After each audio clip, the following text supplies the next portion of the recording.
Bonjour à toutes et bonjour à tous et bienvenue dans ce nouvel épisode de la série Et si demain on repartait de zéro.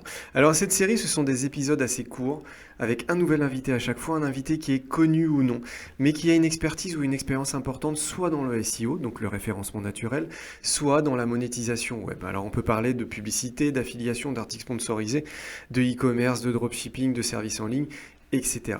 La question qui est posée à l'invité, c'est la suivante. Qu'est-ce que tu ferais si demain tu devais repartir de zéro? Et c'est une question à double sens puisqu'il faut comprendre aussi qu'est-ce que tu ne ferais pas. Alors pour résumer, l'invité, il a son expérience, il a ses compétences et quelques centaines d'euros en poche. En revanche, il n'a plus de domaine, il n'a plus de serveur, il n'a plus de prestataire, il n'a plus de stock, il n'a plus de salariés, il n'a plus d'accès à des outils et il n'a plus de communauté. Alors vous l'aurez compris, on repart avec de la matière grise et quelques euros en poche. Le défi qui est demandé aux invités, c'est le suivant. Que les internautes apprennent quelque chose de concret, d'actionnable, un concept, une méthode, une technique, des outils ou que ça génère un déclic pour passer à l'action. Alors je vous invite d'ores et déjà à vous abonner à la chaîne pour ne pas louper les prochains épisodes et j'ai besoin de vous pour deux choses. Mettez-moi en commentaire ce que vous pensez du concept et donnez-moi des noms de personnes intéressantes ou importantes à vos yeux que vous voudriez que j'invite. Je les contacterai sans faute pour qu'ils viennent dans les prochains épisodes. Allez, c'est parti, on se retrouve dans quelques secondes avec le nouvel invité. Aujourd'hui, je reçois Nicolas Mercatilli. Nicolas, bonjour. Bonjour à tous. Tu vas bien? Très bien, très très bien. Ok. Bon, bah écoute, c'est cool. Donc aujourd'hui, je te reçois dans la série. Je vais te laisser te présenter en quelques minutes et puis après, on va attaquer le bout de gras ensemble On enchaîne. pour voir ce que tu ferais si tu repartais de zéro. Ok. Donc Nicolas Mercatilli, donc, historiquement connu dans la communauté web SEO sous le pseudo Créanico. Aujourd'hui, mon activité principale, c'est la plateforme semjus.com. Je suis un des trois cofondateurs. Semjus propose des stratégies de liens donc à ses clients, mais vraiment en s'occupant de tout. C'est vraiment du clé en main. On prend le client par la main, on va définir avec lui sa stratégie, on va auditer son site, son profil de lien, on va regarder quels sont les mots-clés qui seraient intéressants à travailler pour lui, qu'est-ce qui est Mm. accessible, et on va en mettre en place une stratégie, on s'occupe de tout, on fait les briefs, on rédige, on publie, on contrôle les publications, on envoie des rapports, voilà, on s'occupe de tout, c'est vraiment du clé en main. Je suis également le fondateur d'un produit dédié à WordPress. Donc, c'est un thème optimisé pour le référencement qui s'appelle le WP Rank. Le thème, c'est SEO Mag. J'ai lancé ça il n'y a pas très longtemps, plus pour mes besoins perso. Ça Mm. vient répondre en premier à mes besoins. Et puis, si je le vends, bon, mais tant mieux. Il y a également un plugin d'obfuscation associé au thème qui permet de monter des petits sites WordPress bien optimisés, bien maillés, bien structurés. Et je suis également éditeur de site, à temps perdu. Je ne peux pas faire tout ce que je veux par manque de temps, mais j'aime bien racheter, vendre des sites, monétiser des sites. Et on va parler aujourd'hui principalement de ça. C'est ça, exactement. Alors, SEM Juice, donc, enfin, je l'ai déjà dit plusieurs fois, mais vous créez, enfin, en tout cas, vous publiez. Alors, je parle du côté éditeur. Voilà. Moi, je suis plutôt du côté éditeur, mais je suis annonceur aussi chez vous, mais je suis plutôt côté éditeur. C'est vous qui publiez les meilleurs contenus. Le contenu, il est vraiment D'accord, merci. ultra quali. Ouais. Et ça, j'ai déjà dit sur Twitter, enfin, plusieurs fois, mais vraiment, c'est à souligner. Et WP Rank, ben, je le teste depuis plusieurs mois là, et je vais bientôt faire une vidéo, un article dessus Ah, cool, pour en merci. parler. Voilà, j'ai du retard, j'aurais dû le faire depuis longtemps, mais voilà, en tout cas, c'est pareil. Je le recommande, c'est un très très bon thème.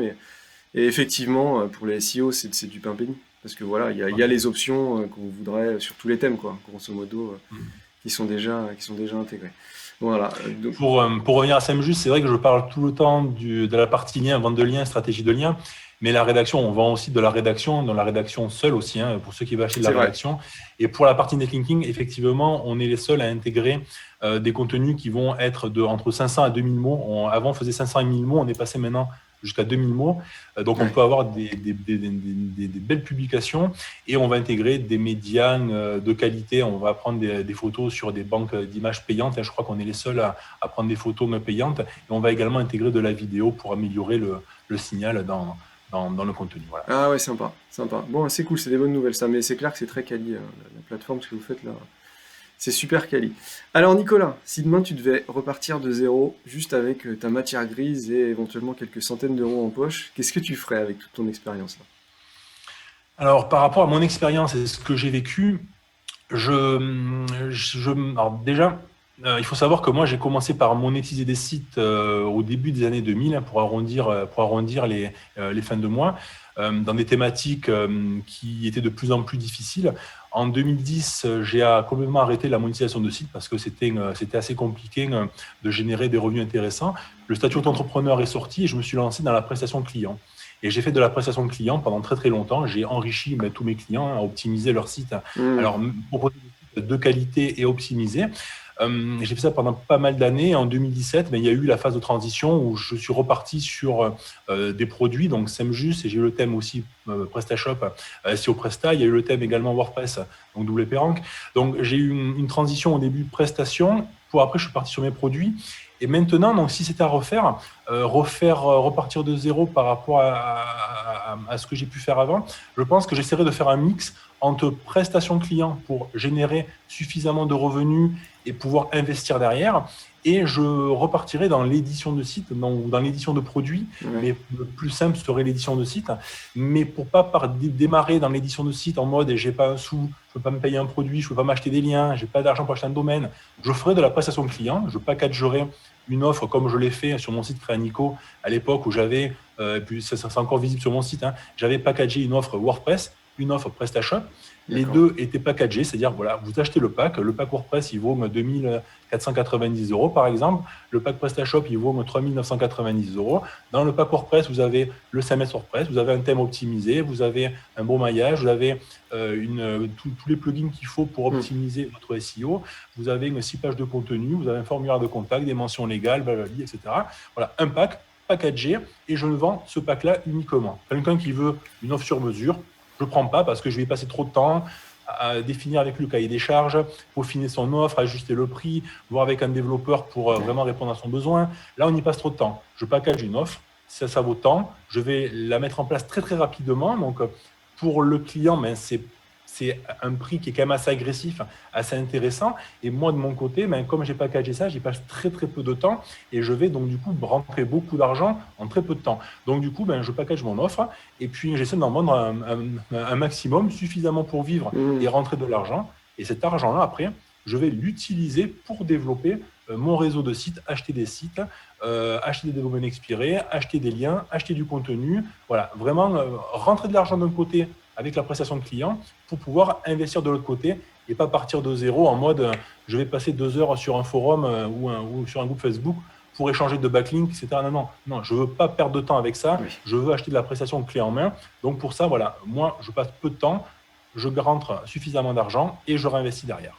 Ouais, c'est ça. C'est ça, la prestation client, ça te permet de, voilà, de rentrer du cash direct pour investir. Rapidement, Ouais, c'est c'est ça rapidement. parce que ouais, les domaines expirés, enfin l'édition de site d'une manière générale, quand on n'a pas beaucoup d'argent au départ, les premiers mois, c'est un petit peu compliqué de générer des revenus très intéressants, en tout cas. Donc, Surtout si tu ne peux ouais, pas acheter un gros domaine, si tu ne peux pas acheter des liens, si tu as du mal à payer ta c'est ça. rédaction.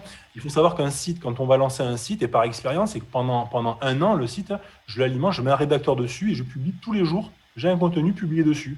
Donc, le rédacteur, il D'accord. faut quand même le payer pendant un an. Il y a quand même les Ça. outils, parce que toutes les rédactions, je les optimise sémantiquement. Donc, il faut payer les outils. Il faut aussi acheter du lien, parce que moi, dès que j'ai des contenus qui commencent un peu à monter, je les pousse avec du lien derrière pour accentuer la Ouais, progression et les faire monter encore plus vite, parce que du coup, ça va me générer des plus belles métriques et mes sites, je c'est vais ça. les vendre encore mieux. Donc, du coup, tout ça, ça coûte de l'argent. Et si je suis en mode, je repars de zéro, je n'ai pas d'argent, Hmm. honnêtement, c'est compliqué et vous allez ramer pendant 6 mois, un an, etc. Donc, la prestation, c'est facile à mettre en place. On peut rapidement gagner de l'argent, mais à condition aussi d'avoir de la visibilité. Vous, C'est vous ça. lancez une prestation, vous avez un super pack, vous n'êtes pas visible, vous allez ramer. Alors, par rapport à mon retour d'expérience également, moi, ce que j'ai fait, c'est que rapidement, je me suis donné de la visibilité. Je me suis déplacé dans tous les WordCamps en WordPress, dans tous les PrestaShop Day.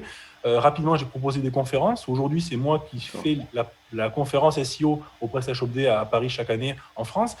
J'interviens sur tous les WordCamps en tant que speaker, pareil, sur du SEO et WordPress. Ouais, Je d'accord. suis ambassadeur PrestaShop, je suis ambassadeur SEMrush, je fais des webinaires SEMrush, j'interviens dans les CCI, etc. Voilà, j'ai fait table rase sur tout ce que je pouvais faire, tout le réseau Ouais.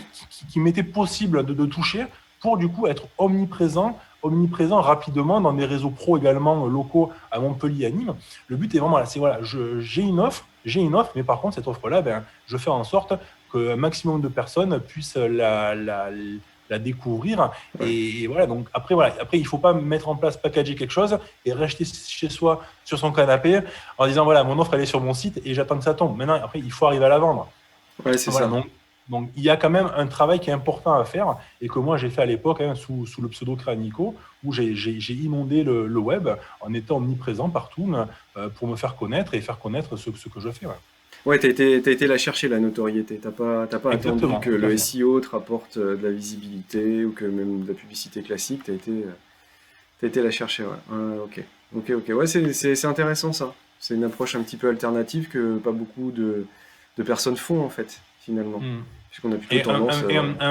un truc tout bête aussi que j'avais fait au tout début et que j'avais arrêté, que j'ai repris un peu il y a quelques temps et que j'ai stoppé à cause du Covid, vous êtes dans un petit village, un batelin, faites-vous connaître dans tous les journaux, le truc de la commune, etc.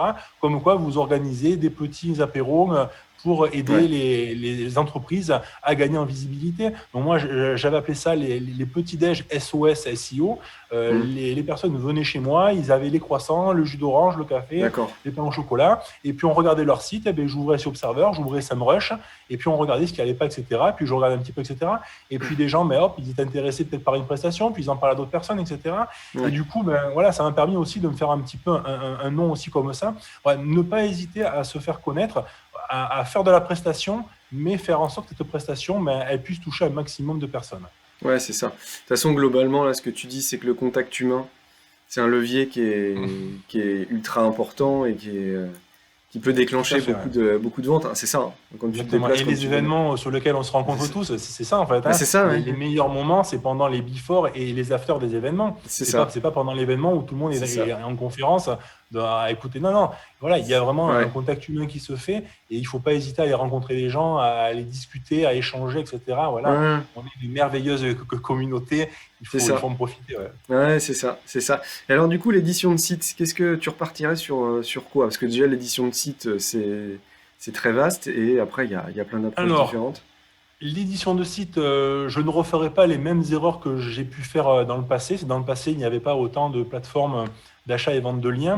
Hmm. Donc, du coup, moi, j'ai commencé à vendre du lien dans les années 2015-2016.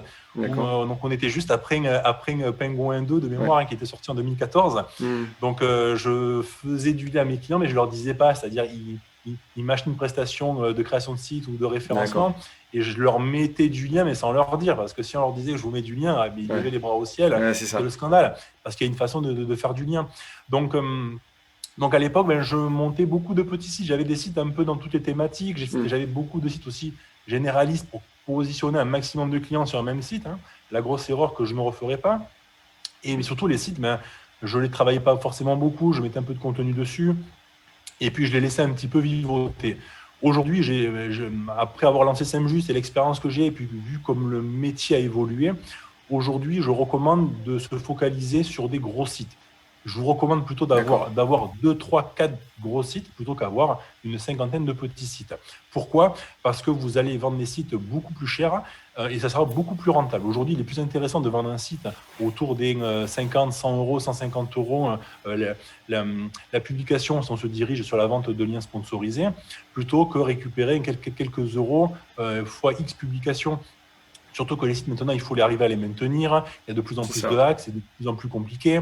Voilà. Moi, clairement, si c'était à refaire, je partirais sur des thématiques qui sont les plus rentables. Alors, sur SEMJust, on vous donne les thématiques qui sont les plus demandées par nos clients. Hmm. Tous les mois, je fais un récap.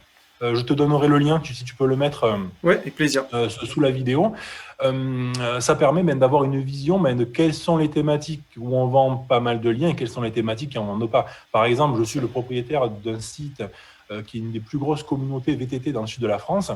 Si je vends deux liens, deux liens dans l'année, c'est le bout du monde parce que Ouais, c'est ça. le VTT, c'est trop ciblé. Ouais, Par c'est ça. contre, si j'ai un site qui est dans l'univers de la maison, Et que sur ce site-là, je vais parler de piscine, de jardin, de décoration, de travaux, de construction, etc. Bon, mais là, j'aurai aucun problème pour vendre plusieurs publications chaque semaine, parce que c'est une thématique qui est beaucoup demandée par nos clients. Oui. Donc déjà, le choix de la thématique. Après, il faut trouver le nom de domaine. Aujourd'hui, c'est le plus dur. Le nom de domaine, clairement, c'est la guerre. Hein. On n'a qu'à voir les enchères et au prix auquel partent les domaines expirés. Aujourd'hui, c'est vraiment très cher et c'est difficilement accessible. Donc, moi, personnellement, je privilégie le rachat de sites. C'est-à-dire, je vais identifier des sites.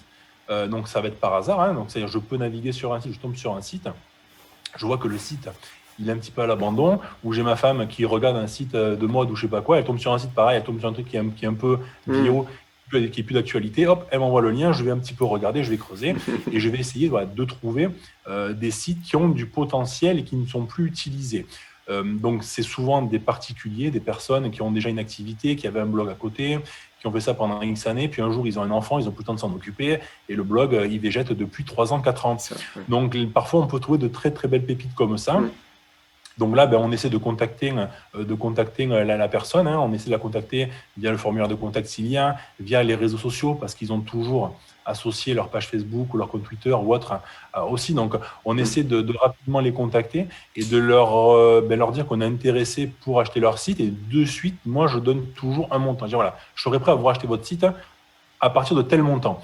Du coup, dès qu'on va leur proposer 1 000, 1 500, 2 000 euros, suivant la qualité du site, ils vont plus rapidement vous répondre que si simplement vous les contactez en disant voilà, je serais intéressé pour acheter le site. C'est ça, ouais, c'est clair. Donc, ça, c'est une de mes démarches. Et après, il y a aussi des domaines que j'ai pu racheter parce que j'ai entendu qu'un tel a snappé ce nom de domaine-là, qu'il ne l'a pas utilisé pendant 1 an, qu'il est à l'abandon. Et puis voilà, puis je vois la personne, puis j'y propose, et puis il veut pas, et puis j'y retourne dans 2 mois après, puis il accepte. Et puis voilà, donc c'est ou des SEO, ou des particuliers, ou le hasard, c'est souvent souvent le hasard a fait les choses bien. Je suis tombé sur des sites, et puis finalement, oui, les personnes m'ont répondu rapidement et ça s'est fait. Et puis des fois, il y a des beaux sites que je vois passer et puis non, il n'y a pas de réponse ou voilà. Mais 19 fois sur 20, on va me répondre non quand je vais proposer de racheter un site. Donc voilà, il faut y aller. Ouais, il faut y aller. Ouais, c'est ça, il faut aller le chercher. Et est-ce que tu as des conseils peut-être à donner sur la manière de présenter la chose? Donc tu disais proposer un tarif. Ça, c'est vrai que je pense Tout à fait, proposer un tarif, en fait, que de suite, ils aient quand même une idée du prix que tu es prêt à investir. Parce que si tu ne mets pas de montant, ils peuvent le prendre à la légère, voilà, ils vont proposer 100 balles, 200 balles, etc. Et puis il y en a certains, leur site, c'est un petit peu leur bébé. Les blogueurs, souvent, ils sont attachés à leur site. Donc, s'il n'y a pas une somme qui est suffisamment intéressante, effectivement, ils diront non, ils ne répondront pas. Alors qu'il y a certains sites, moi quand je les vois, ça fait des années que je les vois, et donc la courbe SEMrush, elle descend parce que le site il est plus alimenté, il est plus mis à jour, il n'y a rien qui est fait dessus. Donc le site il se casse la gueule, mais il y a un beau profil de lien, il y avait un vrai persona derrière, il n'y a pas eu le domaine il n'a pas expiré. Et surtout un domaine qui est déjà existant et qui tourne déjà avec un blogueur, il n'y a pas eu d'interruption. Et surtout, c'est qu'on sait que ça va repartir rapidement. Ce sont les sites qui repartent rapidement. Un domaine expiré, il a été parqué pendant X temps, il va mettre peut-être 1 an à repartir, à bien remonter. Donc là, vous avez quelque chose qui va repartir de suite. Dès qu'on va l'alimenter, ça va repartir très rapidement. Et il n'y a pas non plus la surprise de racheter un domaine, investir du temps dessus, de la rédaction, etc. Et puis au bout d'un an, ça ne monte pas. Et on se rend compte qu'il y a un problème sur le nom de domaine parce qu'il s'est pris une pénalité ou autre par le passé. Donc voilà, donc après, il faut le connecter à la Search Console et faire le bilan. Mais voilà, ça évite les mauvaises surprises et ça permet d'avoir un domaine qui va plus rapidement repartir que si on partait depuis un expiré. Ouais, c'est sûr. Est-ce que toi, tu demandes justement les accès à Search Console ou les accès au back-office avant le rachat, dans la phase de négociation? Souvent, je demande. Alors souvent les gens, pour les rassurer rapidement, on échange, je les appelle, j'hésite pas à leur donner rapidement mon identité. Eux, pareil, je leur demande aussi la leur. Hein. S'il y a une transaction qui est faite, je demande toujours la pièce d'identité pour faire un certificat de vente, un papier qui stipule la vente. Ça, c'est important. Et après, oui, effectivement, je leur demande aussi d'accéder au site. Et ce que je n'ai pas précisé, c'est que je ne rachète que des WordPress. Donc, si ce n'est pas un WordPress, si c'est un Joomla, je ne le prends pas parce que si je veux le migrer sur un WordPress, moi, je maîtrise très bien WordPress. j'ai des produits, j'ai mon thème, j'ai mon plugin d'obfuscation, etc. J'ai mon écosystème WordPress, donc je ne veux éditer que des WordPress. Donc si on n'est pas sur WordPress, il faut vraiment que je le paye pas cher pour investir de l'argent auprès d'un développeur pour qu'il me le migre d'un Joomla sur un WordPress ou autre, en fait. Donc déjà, voilà, je demande les accès, je vais un petit peu regarder. Parfois, j'ai même vu des sites qui avaient été hackés, en fait. Donc, ils avaient été hackés. Donc, ce que je fais, c'est que j'utilise Updraft Plus. Je vais récupérer, je vais faire un backup. Et à la restauration, je vais restaurer seulement la base de données et je vais restaurer les lignes upload, le dossier upload. Je vais vérifier qu'il n'y ait pas des fichiers PHP ou .ico, etc. dans les uploads. Et après, je restaure tout ça sur un WordPress tout propre. Je vais rarement prendre un site tel qu'il est et le déplacer parce que je le mets sur mon hébergement. J'ai 2 WordPress à côté et j'ai eu le cas un jour où j'ai un WordPress sur un serveur au-dessus que j'avais 30 sites. Ça m'a contaminé les 30 sites. Alors maintenant, je cloisonne chez Switch, on a des univers. Donc, je cloisonne mon hébergement dans différents univers. Je mets 5 sites par univers maximum. D'accord. Et après, je vais faire en sorte, tous les sites que je prends, je les désinfecte avant de les intégrer chez moi pour pas avoir de mauvaises surprises. Donc, je repars toujours d'une base propre avec mes plugins, mon thème, etc. Je vais jamais récupérer le WordPress tel qu'il était. Mais je vais souvent voir, qu'est-ce qu'il y a dessus, etc., comment il a été structuré, le nombre d'articles, etc. Ouais, je regarde toujours un petit peu le site avant de le racheter. Après, je ne vais pas forcément regarder la Search Console ou Analytics, non. Moi, je vais regarder sur SEMrush la courbe de trafic, les mots-clés qu'il a, et ça me suffit, en fait. Ouais, et puis les BL, et puis voilà, tu as une bonne idée. Exactement, le profil de lien également. Le profil de lien et les mots-clés positionnés. Ouais. Et puis, des fois, je vois que tu as des belles surprises. Tu as un article de 300 mots qui rentre super bien, et puis là, rapidement, hop, je fais refaire cet article-là à mes rédacteurs. Il va me faire un article de 1200 mots sémantiquement optimisé. Et puis là, je viens tout éclater et je remonte rapidement. Ouais, voilà. C'est ça. De toute façon, pour n'importe quel SEO, en fait, faire repartir un site qui existe déjà, qui a on va dire une dette technique, ou des facteurs freinants ou bloquants, dès que tu les détectes, tu as fait l'audit, voilà, tu sais où tu vas appuyer, et puis après, ça repart. Ça repart direct. Ouais, c'est clair. Et là, tu as parlé de certificat de vente. Alors, ça se présente comment, ça, un certificat de vente simplement mettre l'acheteur, le vendeur. Comme quoi, ça vient stipuler qu'il y a le nom de domaine, le site, les contenus, etc., que tout ce qui a été. Alors, j'essaie aussi de récupérer les réseaux sociaux, si possible. Parce que du coup, je les récupère, je les laisse connecter. Puis avec IFTTT, j'automatise automatiquement les publications derrière. Donc, j'essaie de récupérer les réseaux sociaux aussi. Donc, ça, je le stipule aussi, le montant. Et puis voilà, donc si c'est moi qui rachète le site, il n'y a pas de mention particulière. Mais si c'est moi, par contre, qui vends un site, par contre, voilà, ça, c'est important de le dire. Vous devez absolument imposer à la personne qui vient racheter le site de laisser les liens. Le nombre de personnes que l'on va recontacter parce qu'ils ont vendu un site et que le nouveau propriétaire a dégagé tous les liens derrière. Voilà, ça arrive de temps en temps, mais voilà, c'est pas normal. Vous devez absolument, si vous voulez être réglo avec tout le monde et pas vous faire blacklisting des plateformes lorsque vous vendez un site, vous devez imposer. Moi, je le fais. Je demande que pendant 2 ans, tous les liens soient maintenus sur le site. Au-delà des 2 ans, les liens ont fait leur effet, etc. Au-delà des 2 ans, il n'y a aucun problème. Mais voilà, quelqu'un qui a acheté un lien il y a 2 mois, on ne peut pas lui supprimer le lien. Donc, nous, sur SEMrush, quand ça arrive, on va rapidement remplacer le lien au client, etc. Si on n'arrive pas à le faire remettre. Mais voilà, ça nous prend du temps, c'est lourd à gérer. Donc voilà, on aime bien que les personnes, voilà, quand elles vont vendre un site, qu'elles stipulent bien qu'il faut laisser les liens, parce que après ça vient poser des soucis derrière. Et vous avez déjà eu des éditeurs qui ont refusé de mettre les liens oui, on en a en fait qui ont vendu les sites. On contacte le nouveau propriétaire, ils disent attends, mais tu as racheté le site, tu as dégagé les liens. Ah oui, mais moi les liens, je ne veux pas les laisser. Donc effectivement, on était face à un mur. Donc là, ce qu'on fait, c'est qu'on a recrédité, au client un nouveau lien de notre poche. Voilà. Donc je pars du principe où le client est roi et donc on fait ce qu'il faut. Mais nous, du coup, on y perd du temps et de l'argent. Donc c'est clair que quand cela arrive, si on voit que c'est un éditeur qui l'a fait 1 fois, 2 fois, etc., après, c'est clair, on le blacklist chez nous, on ne publie plus sur ces sites parce qu'on sait que s'il vend un site, après, on va être embêté. Donc, voilà. Donc, on sait maintenant quels sont les bons éditeurs et quels sont les moins bons éditeurs chez nous. En fait, voilà. D'accord. Sachant que nous, on a un catalogue d'à peu près 10 000 sites, mais on a énormément qualifié les sites.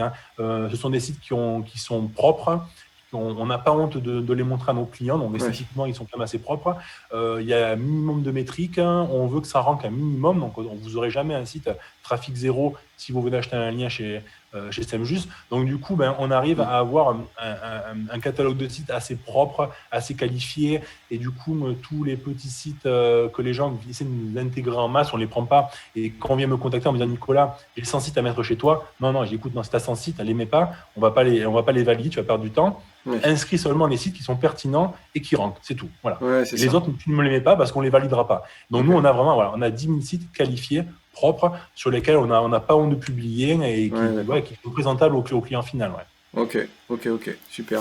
Et ça se passe quand même très bien. Je voulais le dire, ça se passe quand même très bien. On a quand même très peu de problèmes avec les éditeurs. Honnêtement, ça roule super bien. On n'a que des gens formidables avec qui on travaille. Bon, c'est cool. Ouais, tant mieux. Et pour en revenir aux achats de sites complets, comment tu fais au niveau du paiement? Est-ce que tu payes avant le site, après avoir eu le site? À partir du moment... Alors moi, je suis peut-être trop en confiance, mais c'est vrai qu'à partir du moment où on a échangé nos pièces d'identité, qu'on sait qui est en face, c'est sûr, je n'irai pas faire un virement à quelqu'un avec qui j'ai discuté pendant 2 minutes sur Skype et qui m'a filé son PayPal. Non, là, j'irai, une fois que la personne est identifiée, qu'on a préparé le papier de vente et que tout est carré, hein, qu'il n'y a aucune question qui se pose, non, il n'y a aucun problème. En fait, souvent, je vais faire ou un virement PayPal, s'il veut, ou un virement bancaire, ou un versement. Moi, souvent, je demande à être payé par PayPal parce que c'est quand même le plus rapide. Mais voilà. D'accord. Ça peut être fait assez rapidement. Non, et vraiment, il n'y a vraiment aucun... J'ai jamais rencontré de problème suite à ça parce que j'ai toujours pris le temps d'échanger avec la personne, de l'identifier et d'y aller en confiance. Et c'est peut-être parce que tu as acheté qu'à des personnes qui habitaient en France ou tu as acheté à l'étranger? Oui, souvent, tout à fait. C'est ça, parce que c'est à l'étranger, du coup, si tu payes avant, qu'après, il y a des lois, mais bon, c'est pas la même législation, tout ça, ça peut être plus compliqué, mais... Non, mais c'est bien de cadrer avec le certificat de vente, les pièces d'identité, d'appeler, d'avoir la personne au téléphone, c'est pas mal. Hein. Et à partir du moment où tu as un papier de vente, au moins tu es tranquille, t'as vraiment, puis il ne peut pas venir te dire que tu as réutilisé des contenus. Voilà, il faut vraiment lister tout ce que vous allez exploiter, hein, domaine, le site, les contenus, et voilà, donc, et les réseaux sociaux éventuellement. Donc tout ça, il faut bien le stipuler et vous n'avez aucun problème derrière. Après, c'est ça, ça limite au maximum. Alors du coup, pour résumer, si tu repartais de zéro, tu aurais une partie Presta qui est packagée, qui est cadrée, pour avoir, on va dire, une productivité maximale. Et à côté de ça, des revenus qui seraient générés par des... Voilà, je réinvestirais vraiment la prestation pour rentrer de l'argent et l'édition de site pour après investir pour moi, en fait, clairement. Et au bout d'un moment, dès que je peux, stopper la prestation client pour développer beaucoup plus mes activités. Ouais, c'est exactement ce que j'ai fait. Et au niveau de l'édition de site, donc l'axe dont tu as parlé, ce serait de repartir sur un site déjà en ligne, qui est sur une thématique qui est recherchée en vente d'articles sponsors. Tout à fait. Voilà, site à potentiel qu'on peut refaire repartir rapidement et du coup qui va... Après, ça peut être un site très spécialisé dans la maison ou dans le business, ou un site ou un blog féminin lifestyle où on peut mettre un peu tout dessus, qui sera pertinent. Et surtout, c'est que les sites, j'essaie de leur apporter une plus-value. On n'en a pas parlé, mais les sites, quand j'évite d'avoir une page d'accueil type blog magazine, ou avec que les publications. J'essaie d'avoir une page d'accueil qui va répondre à un besoin, à une question, que ce soit sur l'emploi, sur les travaux, proposer des guides, proposer un livre blanc, essayer de proposer une plus-value, c'est-à-dire que votre site ne soit pas simplement là pour afficher des articles, en fait. Et moi, de plus en plus, ça m'insupporte de voir des gens qui achètent des gros noms de domaine et des beaux sites et qui vont mettre toutes les dernières actualités en page d'accueil et puis c'est tout. Non, on fait une belle page. Maintenant, il y a des builders de page qui existent qui permettent de faire des magnifiques mises en page. Et on fait une mise en page sympathique avec des dernières actualités, avec les guides qu'on met en avant, etc. On essaie d'avoir un site qui apporte une plus-value, qui ne soit pas simplement là pour proposer des articles et du lien, en fait. Qui ressemble... ces sites-là se vendront beaucoup, beaucoup, C'est ça. beaucoup mieux Ouais. que tous ces sites de type magazine où on a une page d'accueil avec les dernières actualités, c'est tout en fait. Ouais, c'est Clairement. ça. Ouais, ouais, Euh, le blog, le WordPress voilà. Et installé un puis, et peu par puis, et puis, il défaut. faut mettre des mentions légales. Il faut Ouais, avoir des sites qui soient en conformité avec les lois en vigueur. Il faut ça. avoir des personas dessus. Il faut aussi qu'ils soient beaux, agréables. Voilà, non, il faut pas hésiter à donner de l'amour à vos sites parce que monter des sites à la va-vite, etc., ben, honnêtement, passez-y un petit peu plus de temps et vous verrez, vous vous y retrouverez sans aucun Ouais, problème. ouais, c'est ça. C'est ça. Moi, de toute façon, j'ai un peu la même approche que toi, j'en ai plein des domaines, hein, j'en ai plusieurs centaines, mais en fait j'ai totalement changé il y a un peu plus d'un an et quelques, j'ai changé ma stratégie, c'est-à-dire que je me suis focalisé sur 30-40 domaines. Et les Bien autres, je les sûr. garde, c'est du réseau privé ou c'est du PBN, mais je vends plus. Je vends plus dessus parce que Ouais, déjà ça m'intéresse plus de voilà, mais vendre. moi c'est pareil en fait, c'est Ouais, pareil. Moi j'ai un gros manque de temps, hein. J'arrive pas à tout faire, les journées ne sont pas assez longues pour arriver c'est à tout ça. gérer. Mais effectivement, le peu de temps que j'ai, ben, je me consacre sur des sites qui sont les plus importants. Et puis Ouais, voilà, et puis après j'essaie aussi d'associer différentes sources de revenus. On a parlé de la vente d'articles sponsorisés, mais dans les travaux, ça peut être de la vente de leads. ça. Dans tout ce qui est business, ça peut être aussi de l'affiliation pour de la création de société, pour de la formation, etc., pour de l'emploi. Donc, il y a, C'est il y a ça. plein de choses aussi à faire. Et dès que votre site est suffisamment gros, qui rentre très bien et qu'il a un certain trafic, ben, ce site-là, il se vendra très bien sur d'autres moyens de monétisation. La C'est vente ça. de liens, c'est du cash qui va rentrer rapidement de suite parce que dès qu'il y a un peu de métrique, ça se vend. Mais une fois qu'on a une certaine visibilité avec vos sites, ben, ces sites-là, vous pouvez justement faire de très belles choses et les monétiser autrement. Et certains sites, vous verrez bien, vous allez même les retirer de la vente de liens pour les garder focus seulement sur de Hmm. l'affiliation, de la vente de leads, parce que ça marche encore mieux.